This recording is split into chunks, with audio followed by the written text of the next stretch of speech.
Hello everyone. In today's lecture, we are going to discuss about autoimmune diseases.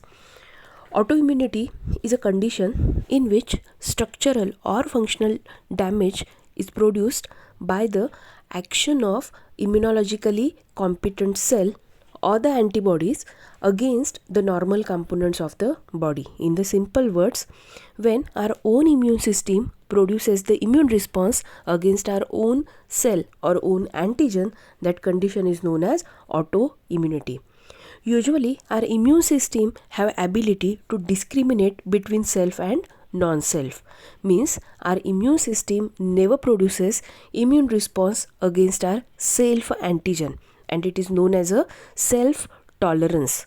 And whenever the self tolerance get breakdown, we observe the condition known as a autoimmune diseases. आपल्या immune सिस्टीमकडे ability आहे की ती आपल्या self अँटीजनच्या against किंवा स्वतःच्या body सेलच्या against immune response तयार करत नाही. पण जेव्हा केव्हा आपली स्वतःचीच इम्यून सिस्टीम स्वतःच्याच अँटीजनच्या अगेन्स्ट इम्यून रिस्पॉन्स तयार करते, त्या कंडिशनला आपण म्हणतो auto immune diseases. Such type of autoimmune diseases, or the earliest example of autoimmunity, was observed by Serge Mechnikov. He reported that when he injected the guinea pig with their own spermatozoa, he observed the production of antibodies against that sperm. Means he was the first scientist who reported that the animal can produce the immune response against their own antigen. Animal स्वतःच्याच अँटीजनच्या against immune response तयार करतात, हे पहिल्यांदा कोणी सांगितलं?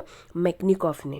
Letter on in the year 1901, Paul Ehrlich observed that sometime our immune system produces or attack on a self antigen, and he coined the term horror autotoxicus for the condition. त्या कंडिशनला त्याने नाव काय दिलं? Horror autotoxicus. But Julius Donath and Karl Landsteiner in the year 1904 first time reported the autoimmune diseases, and they observed the autoantibodies against the RBCs in the condition known as a paroxysmal cold hemoglobin urea. Here the antibody against the erythrocytes are produced, and they combine with the erythrocytes at a low temperature and produces the complement dependent hemolysis on warming. And it was the first description of the autoimmune disease in human. All these autoimmune diseases, आपण ज्यांना autoimmune diseases म्हणतो, की ज्याच्यात काय होतं, आपली स्वतःचीच immune system आपल्या स्वतःच्याच बॉडीमधल्या सेलच्या अगेन्स्ट किंवा अँटीजनच्या अगेन्स्ट इम्यून रिस्पॉन्स तयार करते. ह्या ऑटोइम्यून ज्या डिसीजेस आहेत, these all autoimmune diseases are broadly classified into two categories. First category is organ specific autoimmune diseases, and second is systemic autoimmune diseases. In this lecture, we are going to discuss in detail about the organ specific autoimmune diseases.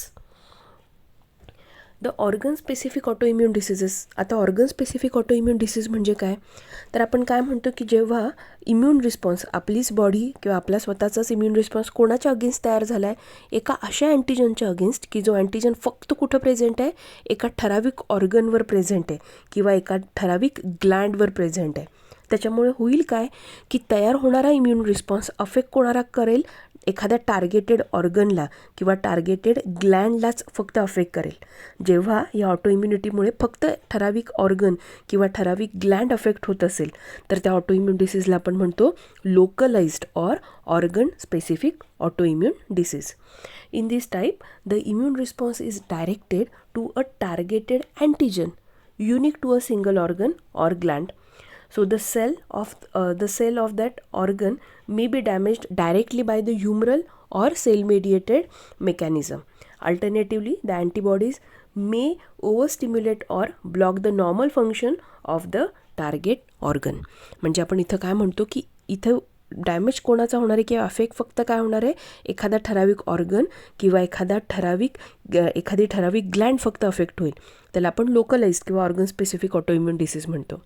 And there are few examples of autoimmune diseases, and in this lecture we are going to discuss about the different examples of organ specific autoimmune diseases. त्यातलं पहिलं example आहे ते म्हणजे Hashimoto's thyroiditis. Hashimoto's thyroiditis it is also known as a chronic lymphocytic thyroiditis. आता Hashimoto's थायरॉइडायटिसला Hashimoto's thyroiditis का म्हणतात? Thyroiditis, inflammation of thyroid gland. And Hashimoto's का? Because Hakaru Hashimoto in the 1912 for the first time describe this disease. त्यांनी पहिल्यांदा डिस्कवर केलं की अशी काही ऑटोइम्युन डिसीज आहे. कोणी डिस्कवर केली होती? तर हकारू हाशिमोटो इन द इयर 1912. आणि त्यामुळे या डिसीजला आपण म्हणतो हाशिमोटोज थायरॉइडायटिस. आता हाशिमोटोज थायरॉइडायटिसमध्ये होतं काय?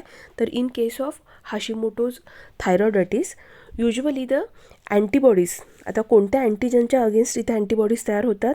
तर in case of Hashimoto's thyroiditis usually the individual produces the auto antibodies or sensitised T helper one cell specific for the thyroid protein. आता ह्या केसमध्ये काय काय तयार होतं बघा. ह्या केसमध्ये दोन्ही तयार होणार आहेत. एक म्हणजे ऑटो अँटीबॉडीजही तयार होतात अँड सेकंड म्हणजे T helper and T helper one सबसेटच्या सेलही सेन्सिटाइज्ड होतात. अँटीबॉडी मेडिएटेड इम्युन रिस्पॉन्सही ॲक्टिवेट होतो आणि CL मेडिएटेड इम्युन रिस्पॉन्सही आपल्याला ॲक्टिवेट झालेला दिसतो. म्हणजे antibodies and T helper one cells against the thyroid proteins are observed in case of Hashimoto's thyroiditis. म्हणजे इथं ज्या इन्फेक्टेड इंडिव्हिज्युअलमध्ये usually we observe the auto antibodies against the thyroid proteins. आता कोणते कोणते थायरॉइड प्रोटीन्स आहेत की ज्याच्या अगेन्स्ट युजली आपल्याला अँटीबॉडीज इथं दिसतात? तर commonly we observe the antibodies against the thyroglobin and thyroid peroxidase. हे एन्झाईम्स आहेत, thyroglobin and thyroid peroxidase. So thyroglobin and thyroid peroxidase, these two enzymes are involved in the uptake of iodine. Usually हे दोन enzyme काय करतात thyroid ग्लँडमध्ये काम की आयोडीनच्या अपटेकसाठी ते responsible असतात. So thus due to the production of antibodies against thyroglobin and thyroid peroxidase आयोडीनचा uptake affect होतो and it mainly develop the hypothyroidism. त्याच्यामुळे कंडिशन काय तयार होते ज्याला आपण म्हणतो हायपोफंक्शनिंग म्हणजे हायपोथायरॉइडिझम. Hypo means decrease. कशाचं decrease? Decreased production of thyroid hormone. Mainly antibodies कोणाच्या अगेन्स्ट तयार झाल्या? थायरॉइड ग्लँडमधल्या काही प्रोटीन्सच्या अगेन्स्ट. आणि त्याच्यामुळे काय झालं? थायरॉइडचं फंक्शन डिक्रीज होतं. डिक्रीज होतं म्हणजे नक्की काय होतं? तर थायरॉइड ग्लँड कमी प्रमाणात decrease the production of thyroid hormone. आणि मेनली ज्या हार्मोनचं प्रोडक्शन डिक्रीज होतं ते हार्मोन आहे थायरॉक्झिन हार्मोन. हार्मोन कुठलं आहे? Thyroxine hormone. So the production of thyroxine hormone get decreased. And in this case, usually we observe the intense infiltration of the lymphocytes, macrophages and plasma cell. Lymphocyte, macrophages and plasma cell in the thyroid gland. And therefore we observe the visible enlargement of the thyroid gland. आणि त्याच्यामुळे आपल्याला thyroid ग्लँडची visible enlargement दिसते आणि ज्या कंडिशनला आपण म्हणतो goitre, मराठीत गलगंड किंवा आपण काय म्हणतो goitre. Enlargement, visible enlargement of the thyroid Gland. हे कशाचं सिम्पटम आहे? हाशिमोटोज थायरॉइडायटिसचं सिम्पटम आहे. ही झाली पहिली कंडिशन, पहिलं एक्झाम्पल. काय बघितलं ज्याच्यात आपण की ऑटो अँटीबॉडीज कोणाच्या ऑटो इम्युन डिसीज आहे की ज्याच्यात इम्युन रिस्पॉन्स कोणाच्या अगेन्स्ट तयार झाला आहे? थायरॉइड ग्लँड्सच्या against. The second example is Goodpasture syndrome. Good pasture syndrome is another example of autoimmune disease. In this disease, usually we observe the antibodies against the basement membrane of the kidney glomeruli and the alveoli of the lung. आता ह्याच्यात antibodies कोणाच्या against तयार होतात? Basement membrane. आणि त्यातही basement membrane कोणाचं? तर basement membrane of kidney and alveoli. Means kidney and lung. कुठल्या ऑर्गन अफेक्ट होतील? किडनी आणि दुसरं म्हणजे lung. Basement membrane of kidney glomeruli and the alveoli of the lung get affected in this disease. आणि ह्याच्यात आपल्याला अँटीबॉडीज दिसतात. ह्या डिसीजमध्ये आपण थायरॉइडायटिसमध्ये पण काय बघितलं? हाशिमोटोज थायरॉइडायटिसमध्ये अँटीबॉडीज असतात. तसं गुड पाश्चर सिंड्रोममध्येही अँटीबॉडीज प्रोड्यूस्ड होतात ह्या बेसमेंट मेम्ब्रेनच्या अगेन्स्ट. आणि त्याच्यामुळे आपल्याला काय दिसतं तर we usually observe the damage to the kidney and pulmonary haemorrhage is commonly observed. म्हणजे लंगमध्ये पल्मनरी हिमोरेज दिसतो आणि किडनीमध्ये किडनी डॅमेज आपल्याला युजली ऑब्झर्व होतो. याचे जर सिम्पटम्स बघायचे झाले तर common symptoms like fatigue, fever and joint ache are observed in case of a Goodpasture syndrome and the cause is antibodies against the basement membrane. The next example of autoimmune disease is the autoimmune anemia. As we all know that anemia is a condition. कधी आपण म्हणतो anaemia झालं की जेव्हा आपल्या ब्लडमधलं हिमोग्लोबिनचा आपण म्हणूयात number कमी झाला किंवा आपण म्हणूयात हिमोग्लोबिन कंटेंट कमी झालं की त्या कंडिशनला आपण म्हणतो काय झालं आहे, ॲनिमिया झाला असं म्हणतो. मग आता हा ॲनिमिया कशामुळे होतो, जेव्हा स्वतःचीच इम्युन सिस्टीम जेव्हा स्वतःच्या RBCsला रप्चर करते आणि त्यामुळे झालेली जी कंडिशन आहे त्याला आपण म्हटलं आहे auto immune anaemia. So an individual with this disease makes an autoantibodies to the RBC antigen and trigger the complement mediated lysis or opsonization and phagocytosis of RBCs. म्हणजे ज्याला ऑटोइम्यून ॲनिमिया होतो त्याच्यात काय होतं, स्वतःच्याच RBCsच्या सरफेसवर असलेल्या अँटीजनच्या अगेन्स्ट अँटीबॉडीज तयार होतात आणि अँटीबॉडीज तयार झाल्यामुळे काय होणार आहे तर अँटीजन अँटीबॉडी कॉम्प्लेक्समुळे एकतर कॉम्प्लिमेंट सिस्टीम ॲक्टिवेट होईल ज्यामुळे कॉम्प्लिमेंट मेडिएटेड लायसिस होईल. Second, with the help of antigen antibody complex opsonising ज्या सेल्स आहेत, मॅक्रोफाजेस आहेत, they will opsonise the antibody coated RBCs आणि RBCsला ऑप्सोनाइज केल्यानंतर ऑप्सोनायझेशन कोण करेल RBCsचं तर हे अँटीबॉडीज करतील आणि अँटीबॉडीजने ज्या RBCsला ऑप्सोनाइज केले, ज्याला जाऊन त्या बाइंड झाल्यात, त्या अँटीबॉडीजच्या मदतीने फॅगोसायटिक सेल्स काय करतील तर या RBCsला सर्क्युलेशनमधून रिमूव्ह करतील आणि त्यांना लाईज करतील. म्हणजे या सगळ्यात काय होणार आहे, आयदर कॉम्प्लिमेंट सिस्टीम ॲक्टिवेट झाली तरी RBCs रप्चर होतील किंवा ऑप्सोनायझेशन नंतर फॅगोसायटिक सेलने जरी RBCला आयडेंटिफाय केलं तरी फॅगोसायटिक सेल RBCsचं काय करतील, लायसिस करतात किंवा त्यामुळे आपण काय म्हणतो की या दोन्ही कंडिशनमध्ये काय होतात, RBCs ब्रेकडाऊन होतात आणि RBCs ब्रेकडाऊन झाल्यामुळे ब्लडमधलं हिमोग्लोबिनचं कंटेंट, RBCsचा कंटेंट नंबर कमी झाला आहे त्यामुळे हिमोग्लोबिन कंटेंट कमी झालं आहे, त्या कंडिशनला आपण म्हणतो anaemia. So there are 3 types of anaemia. Autoimmune anaemia 3 प्रकारे होऊ शकतात. 3 कंडिशन आहेत की ज्याच्यामुळे ऑटोइम्यून ॲनिमिया होतो. पहिला जो ॲनिमिया त्याला आपण म्हणतो पर्निशियस ॲनिमिया. सेकंड आहे त्याला म्हणतो autoimmune haemolytic anaemia and third is drug induced haemolytic anaemia. So these are usually detected with the help of Coombs test. मग आता बघायचं की आपल्या तिन्ही ॲनिमियामध्ये डिफरन्स काय आहे. फर्स्ट आहे ज्याला आपण म्हटलं पर्निशियस ॲनिमिया. पर्निशियस ॲनिमिया केव्हा म्हणतो, so pernicious anaemia is caused by an auto antibodies to an intrinsic factor. असा ॲनिमिया की जो कशामुळे झाला आहे तर या केसमध्ये जेव्हा ऑटो अँटीबॉडीज कशाच्या अगेन्स्ट तयार होतील, इंट्रेन्सिक फॅक्टरच्या अगेन्स्ट अँटीबॉडीज जेव्हा तयार होतात आणि त्याच्यामुळे जेव्हा जो ॲनिमिया डेव्हलप होतो त्याला आपण म्हणतो pernicious anaemia. So pernicious anaemia समजून घ्यायच्या आधी आपल्याला इंट्रेन्सिक फॅक्टरचा रोल माहीत असायला हवा. सो इंट्रेन्सिक फॅक्टरचा मेन रोल काय असतो तर युजली जे काही फूड आपण घेतो त्यातले जे काही विटॅमिन्स जे आहेत ते आपली बॉडी काय करत असते, ॲब्सॉर्ब करत असते. ह्या विटॅमिनपैकी एक विटॅमिन आहे आपण म्हणूयात की विटॅमिन B12. सो जेव्हा विटॅमिन B12 आपण जे काही फूड खातो त्यातून जे काही न्यूट्रियंट आपण घेतो त्यातून जे विटॅमिन B12 येतं ते विटॅमिन B12 आपल्या स्टमकमधला जो प्रेझेंट असलेला कोण आहे, इंट्रेन्सिक फॅक्टर आहे, त्या इंट्रेन्सिक फॅक्टरला जाऊन बाइंड होतं. This intrinsic factor is nothing but a glycoprotein and this glycoprotein binds with the vitamin B12 means it forms the complex with the vitamin B12. म्हणजे आपण जे काही विटॅमिन B12चा सोर्स असलेलं फूड खातो त्यातलं जे विटॅमिन B12 आहे त्याला कोण जाऊन बाइंड होतं, हा इंट्रेन्सिक फॅक्टरच्या मदतीने विटॅमिन B12 इंट्रेन्सिक फॅक्टरला जाऊन बाइंड होतं. इंट्रेन्सिक फॅक्टरला जाऊन विटॅमिन B12 बाइंड झाल्यामुळे हा इंट्रेन्सिक फॅक्टर आपली बॉडी काय करू शकते, इझिली ह्या B12ला ॲब्सॉर्ब करू शकते. कारण काय होतं की इंट्रिन्सिक फॅक्टरला जेव्हा विटॅमिन B12 जाऊन बाइंड होतो तर हा जो कॉम्प्लेक्स आहे हा कॉम्प्लेक्स काय करतो की त्या विटॅमिन B12चं फर्दर ब्रेकडाऊन स्टमकमधलं इनहिबिट करतो आणि इझिली विटॅमिन B12 काय होणार आहे, it get absorbed by the बॉडीमध्ये हे ॲब्सॉर्ब केलं जातं आणि ॲब्सॉर्ब झालं म्हणजे काय केलं जातं तर it is stored in the liver. आणि हेच vitamin B12 it play very important role in the haematopoiesis. Means for the proper haematopoiesis body require the vitamin B12. Haematopoiesis ती प्रोसेस की ज्या प्रोसेसमध्ये RBCs तयार होतात.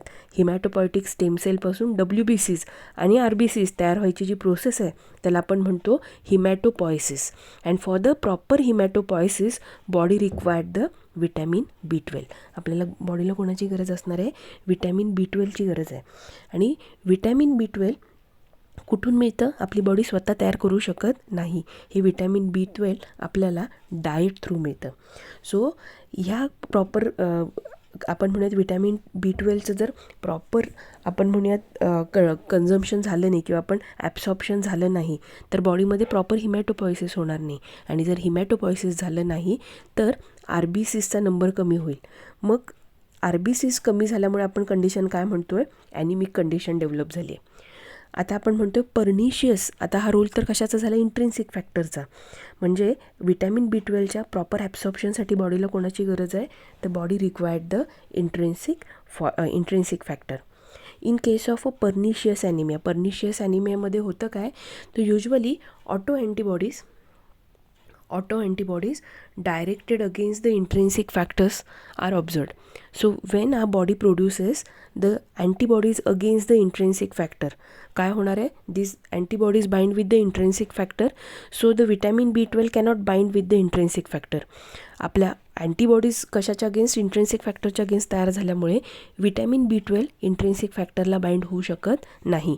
आणि विटॅमिन B12 जर इंट्रिन्सिक फॅक्टरला बाइंड झालं नाही तर त्याचं प्रॉपर ॲब्सॉर्प्शन बॉडीमध्ये होत नाही. So due to the production of antibodies our body cannot absorb the vitamin B12 and as vitamin B12 is not present in appropriate amount, proper haematopoiesis होत नाही आणि त्यामुळे जी कंडिशन डेव्हलप होते त्याला आपण म्हणतो pernicious anemia. The next type of anemia is autoimmune hemolytic anemia. Autoimmune haemolytic anaemia ही condition आहे. आता ह्या कंडिशनमध्ये काय होतं तर in this condition usually we observe the auto antibodies to the red blood cell antigen. आपल्या RBCsच्या सरफेसवर प्रेझेंट असलेले जे अँटीजन आहेत त्याच्या अगेन्स्ट आपली बॉडी काय करते, ऑटो अँटीबॉडीज तयार करते. आता या अँटीबॉडीज काय करतात, these antibodies bind with the antigen आणि अँटीजन कुठं प्रेझेंट आहे, RBCsच्या सरफेसवर प्रेझेंट आहे. So antibodies bind with the antigen present on the RBCs. Condition काय म्हणतो बघा आपण, ऑटो इम्यून हिमोलायटिक ॲनिमिया. ह्याच्यात काय ऑब्झर्व होतं, आपण म्हटलं auto antibodies directed against the red blood cell. Auto antibodies कोणाच्या अगेन्स्ट, RBCsच्या अगेन्स्ट तयार झाल्यात. आता ह्या RBCsला जाऊन जेव्हा अँटीबॉडीज बाइंड होतात that antigen antibody complex triggers the complement mediated lysis of RBCs. आता हा अँटीजन अँटीबॉडी कॉम्प्लेक्स जेव्हा तयार होईल त्याच्यामुळे काय काय होऊ शकतं, either that antigen antibody complex जो तयार झाला आहे तो कोणाला ॲक्टिवेट करतो आहे, कॉम्प्लिमेंट सिस्टीमला ॲक्टिवेट करतो आहे. आणि ज्याच्यामुळे काय होणार आहे, once the complement system get activated आपल्याला माहिती आहे काय तयार होईल, मग मेम्ब्रेन अटॅक कॉम्प्लेक्स तयार होईल. एकदा का RBCsवर मेम्ब्रेन अटॅक कॉम्प्लेक्स तयार झाला की RBCs रप्चर होईल. म्हणून आपण काय म्हणतो, हा अँटीजन अँटीबॉडी कॉम्प्लेक्स काय करतो, it induces the complement mediated lysis of the RBC. एकतर कॉम्प्लिमेंट मेडिएटेड लायसिस होईल or antibody mediated opsonization and phagocytosis of RBC. एकतर अँटीजन अँटीबॉडी कॉम्प्लेक्समुळे काय होईल, अँटीजन अँटीबॉडी कॉम्प्लेक्समुळे फॅगोसायटिक सेल या RBCsला आयडेंटिफाय करतील, बाइंड करतील आणि फॅगोसायटिक सेल काय करतील, त्याचं फॅगोसायटोसिस करतील. म्हणजे परत RBCs काय होतील, रप्चरच होणार आहेत. म्हणजे या मेकॅनिझमने either due to the production of antibodies complement mediated lysis होईल RBCचं किंवा फॅगोसायटोसिस होईल RBCsचं आणि RBCs रप्चर होतील आणि RBCsचा नंबर कमी झाला की जी कंडिशन डेव्हलप होते तिला आपण म्हटलं ॲनिमिया. सो या कंडिशनला आपण काय म्हटलं, ऑटो इम्यून हिमोलायटिक ॲनिमिया. इथं ॲनिमिया कशामुळे झाला आहे, RBCsच्या लायसिसमुळे, म्हणून हिमोलायटिक ॲनिमिया. पर्निशियस ॲनिमियामध्ये कशामुळे ॲनिमिया झाला होता, तर due to the deficiency of vitamin B12. म्हणजे पर्निशियस ॲनिमियामध्ये RBCs तयार होत नाहीत आणि ऑटो इम्यून हिमोलायटिक ॲनिमियामध्ये तयार झालेल्या RBCs लार्ज अमाऊंटमध्ये रप्चर होत आहेत, त्यामुळे ॲनिमिया होतो आहे. नेक्स्ट कंडिशन आहे ज्याला आपण म्हणतो आहे drug induced haemolytic anaemia. Next condition काय आहे, drug induced haemolytic anaemia. When certain drugs, there are certain drugs like penicillin or methyl dopamine, ही ह्यासारखी काही ड्रग्स आहेत की जे काय करतात, they interact with the red blood cell. Means RBCsच्या सरफेसवर प्रेझेंट असलेले जे प्रोटीन्स आहेत त्या प्रोटीन्सला जाऊन काय होतात, हे ड्रग बाइंड होतात. And when this drug bind with the protein which are present on the surface of RBC, they alter the structure of RBCs किंवा they alter the structure of surface protein of the RBCs. RBCsच्या सरफेसवर present असलेल्या प्रोटीनचं structure ते alter करतात आणि त्याच्यामुळे आता आपली इम्युन सिस्टीम त्या RBCsवरच्या प्रोटीनला, जरी RBC सेल्फ आपला आपण म्हणूया सेल आहे, पण तिच्या सरफेसवरचा अँटीजन आता बदललं आहे, अशा अल्टर्ड अँटीजनच्या अगेन्स्ट आपली इम्युन सिस्टीम इम्युन रिस्पॉन्स तयार करते. आता हा जो इम्युन रिस्पॉन्स आहे तो खरं कोणामुळे तयार झाला आहे, तर अँटीजन प्रोटीनला येऊन बाइंड झालं आहे, त्याच्यामुळे तयार झालेला इम्युन रिस्पॉन्स आहे. पण तयार झालेल्या अँटीबॉडीज येऊन बाइंड कोणाला होतील, तयार झालेल्या अँटीबॉडीज येऊन आपल्या RBCsला बाइंड होतील. And once the antigen antibody complex will get form, एकदा का अँटीजन अँटीबॉडी कॉम्प्लेक्स तयार झाला की आपल्याला माहिती आहे की it leads to the complement mediated lysis of the RBC. So when the RBCs get ruptured due to the binding of drug, then it is called drug induced hemolytic anemia. So these are the three examples of anemia: pernicious anemia, hemolytic anemia and drug induced hemolytic anaemia. आणि ह्या तिन्ही कंडिशनमध्ये काय होतात, self आपल्या स्वतःचीच immune system self antibodies तयार करते की ज्या सेल्फ RBCsच्या अगेन्स्ट किंवा आपण म्हणूयात इंट्रिन्सिक फॅक्टरच्या अगेन्स्ट इम्युन रिस्पॉन्स तयार झाल्यामुळे RBCsचं एक तर रप्चर होतं किंवा RBCsचं प्रोडक्शन होत नाही आणि ह्या सगळ्याची ह्या कंडिशनला आपण काय म्हणतो, anaemia. The next example of autoimmune disease or organ specific autoimmune disease is Graves' disease. Graves' disease, it is also known as a thyrotoxicosis. Graves' diseaseला आणखी काय म्हटलं जातं, it is also known as a thyrotoxicosis. आणि नाव कशावरून दिलं ह्याला, तर युजली सायंटिस्ट किंवा ज्यांनी सिम्पटम्स सांगितलेत त्याच्यावरून आपण त्या डिसीजला नाव दिलेलं आहे. आता ग्रेव्स डिसीजमध्ये काय होतं, तर in the Graves disease we also observe the production of antibodies. इथेही अँटीबॉडीज तयार होतात, but the antibodies are directed against the certain receptor proteins present on the surface of the cells of the thyroid gland. इथं परत affect होणारा organ कुठला आहे, तर affect होणारा ऑर्गन आहे तो म्हणजे थायरॉइड ग्लँड आहे. आपण हाशिमोटोस थायरॉइडायटिसमध्येही थायरॉइड ग्लँड बघितली आणि ग्रेव्स डिसीजमध्येही अफेक्ट होणारा ऑर्गन कुठला आहे, तर थायरॉइड ग्लँडच आहे. आता या थायरॉइड ग्रेव्स डिसीजमध्ये काय होतं, तर usually we observe the production of auto antibodies directed against the receptors of thyroid stimulating hormone. So before studying the Graves' disease, we should know the proper function of thyroid stimulating hormone and its receptor. आपल्याला हे माहीत पाहिजे की ते नक्की करतात काय.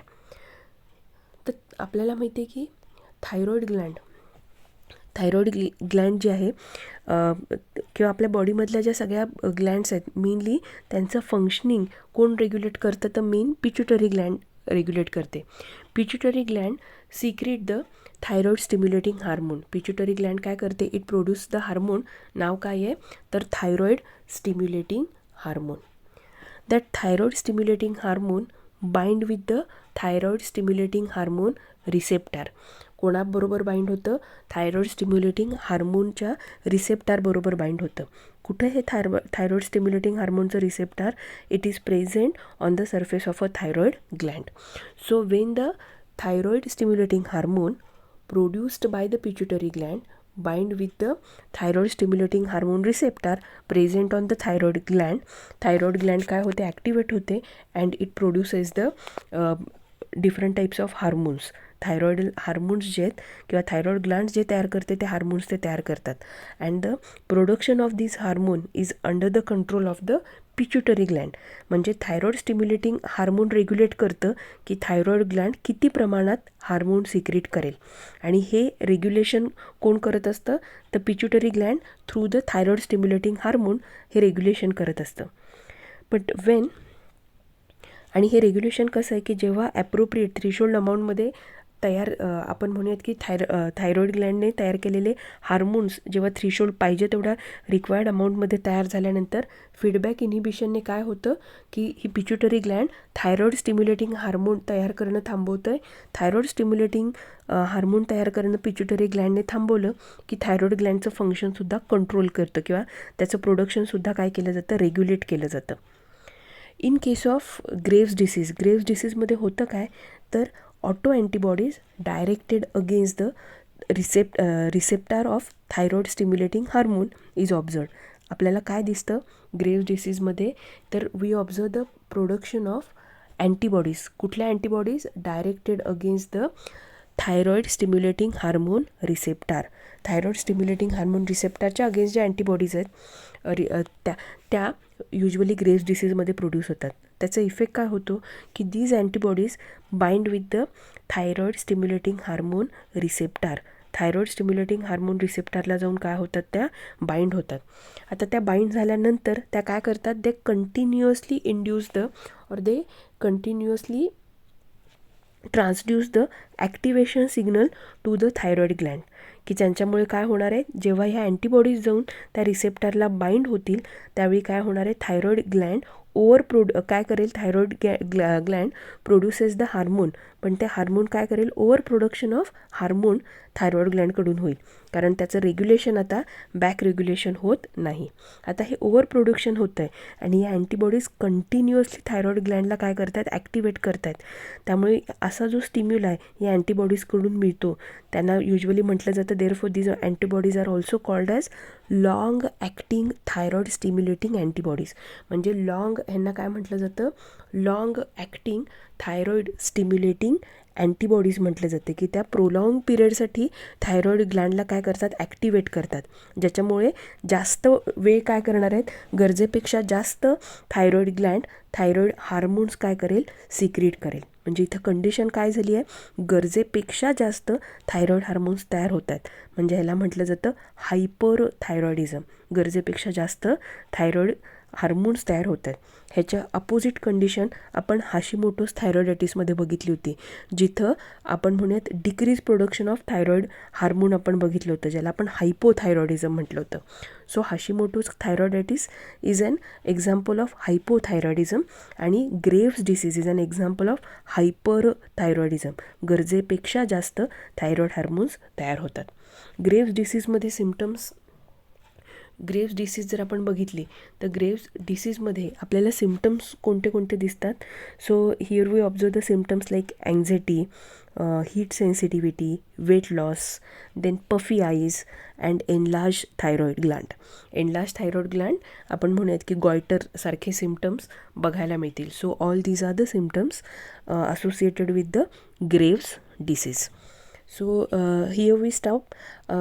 In the next lecture we will discuss the next examples of the or few more example of the organ specific autoimmune diseases.